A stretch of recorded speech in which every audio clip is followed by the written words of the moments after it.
Ito po ang DTF machine sa Robinson Novaliches. Araw-araw naman ito nagagamit. Na may 58 meters kaming nairan dito this week. Ito po ang head.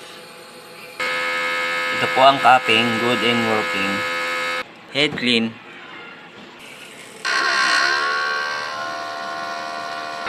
Punasan ng wiper after head clean. Nozzle check.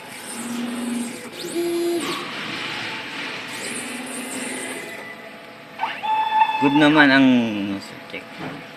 Ang system ay tama lang. Temperature check, normal. Missing tank na rinis ng Friday. Ground wire. ABR. Ito po ang use ink. Unused ink. Film. Powder. Daily workload updated.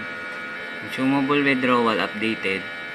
At ito naman po ang weekly maintenance checklist.